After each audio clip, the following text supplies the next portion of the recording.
ziua, dragi prieteni, și bine v-am regăsit pe canalul nostru. Astăzi mi-am propus să fac o rețetă originară din Africa de Nord și este gătită tradițional în Tunisia, Liban, Algeria, Maroc, Egipt, dar este înrudită și cu unele feluri de mâncare din Turcia și sudul Spaniei. Se numește shakshuka. Dacă nu ați auzit de această rețetă, rămâneți lângă mine să vă arăt ingredientele și modul de preparare. Shakshuka e ușor de făcut, șanse mari să ai deja toate ingredientele în frigider. Cine vrea să-și înceapă ziua răsfățat de aromele din Orientul Mijlociu, să rămână cu mine. Știu că sună fancy, dar nu te speria, sunt doar niște ouă pe care le gătești în sos de roșii și multe mirodenii. Rețeta originală este de 2 persoane și are următoarele ingrediente: 1-2 linguri de ulei de măsline, o ceapă roșie tăiată fâșii subțiri, un ardei gras tăiat fâșii lungi și subțiri, o conservă de roșii cuburi sau 3-4 roșii proaspete, plus o cană de suc de roșii, o linguriță chimion, o linguriță paprika afumată, un vârf de linguriță piper cayenne, o linguriță turmeric, sare după gust, 5 ouă, o mână de pătrunjel proaspăt. Pe lângă rețeta originală, astăzi am decis că voi folosi și puțin piept de pui, ciuperci de la borgan și câteva alte condimente care cred că îi va da un gust deosebit, cum ar fi condimente pentru tocănița de miel și oaie, rozmarin, boia afumată și pentru că nu am proaspete frunze de pătrunjel și de mărar, voi folosi dintre cele uscate de la plic. Așadar, haideți să nu o mai lungim și să trecem la tocarea, mărunțirea legumelor. Am revenit, dragi prieteni, după ce am tăiat bucățele toate ingredientele, adică ciupercuțele, ardeiul gras roșu, morcovul, ceapa roșie și ceapa verde. Am condimentat și am mărunțit pieptul de pui în bucăți. Am pregătit sucul de roșii cu roșiile mărunțite și urmează să le punem în oc și să le pregătim. Am pus ocul pe foc, acum vom adăuga puțin ulei, 2 lingurițe aproximativ de ulei.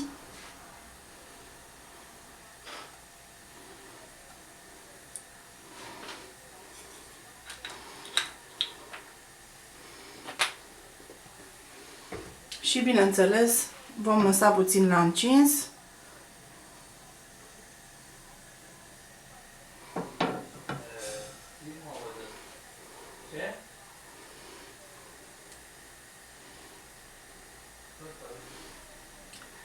Iar prima dată vom adăuga ceapa.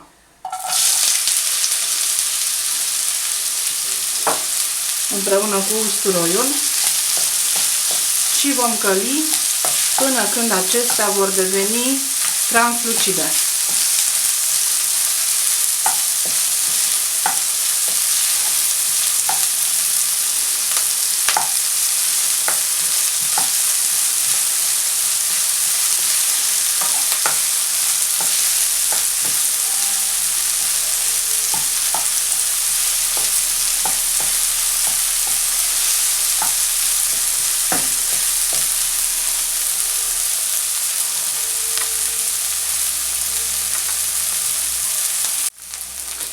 Acestea s-au înmuiat și usturoiul a prins și o culoare, miroase excelent. Acum vom adăuga și ardeiul gras, morcovul,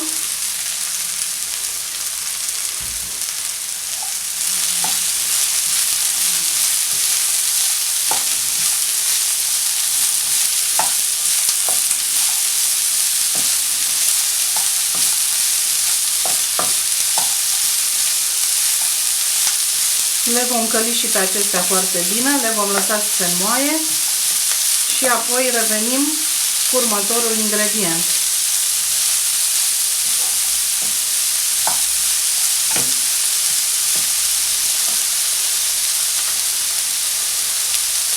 Că am revenit și vom adăuga și ciupercile.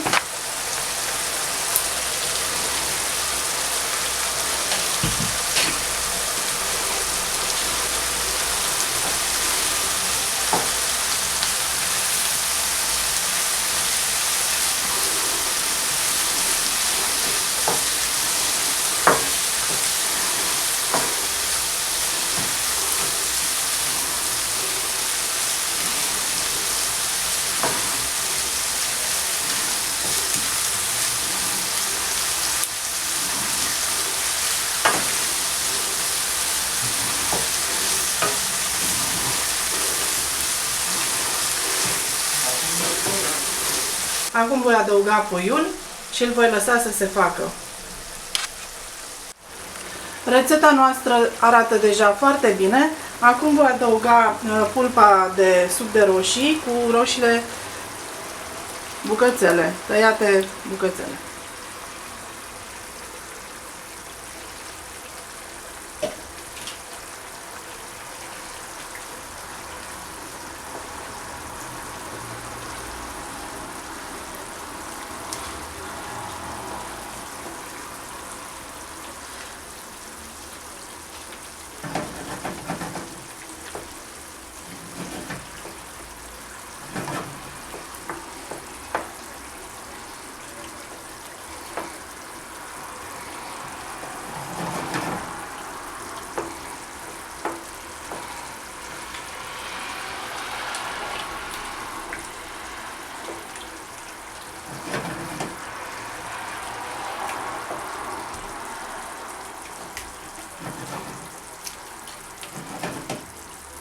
Voi mai lăsa pe foc câteva minute și apoi vom reveni cu partea finală a acestei rețete.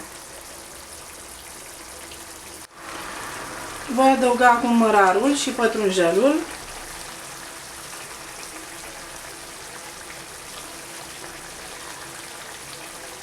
Cel mai bine este să adăugați mărar și pătrunjel proaspăt, dar, din păcate, de data aceasta eu nu am. Sunt foarte utile și gustoase și acestea. Amestecăm puțin.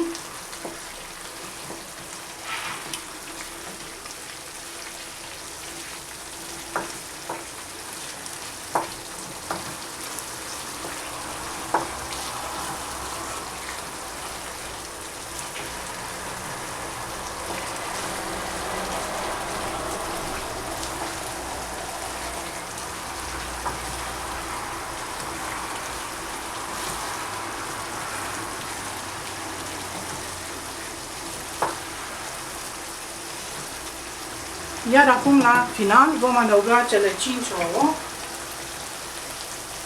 Haideți să începem. Voi da focul mai încet puțin.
Și l-am adăugat și pe ultimul.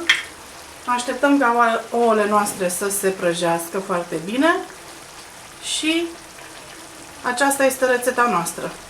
Urmăriți-ne până la final să vedeți cum arată ea și în farfurie. Așa arată rețeta noastră de astăzi, arată foarte bine, cred că este și foarte gustoasă. Dacă v-a plăcut, vă rog să o încercați și dumneavoastră și să ne dați un coment, un like, de ce nu un subscribe. Pe pagina noastră de YouTube găsiți și alte videoclipuri interesante. Vă rog să vă abonați și să ne urmăriți în continuare. Iată și șacșuca noastră cum arată în farfurie. Eu de-abia aștept să o savurez. Merge foarte bine în un pahar de vin roșu și o felie de pâine prăjită. Vă doresc poftă bună!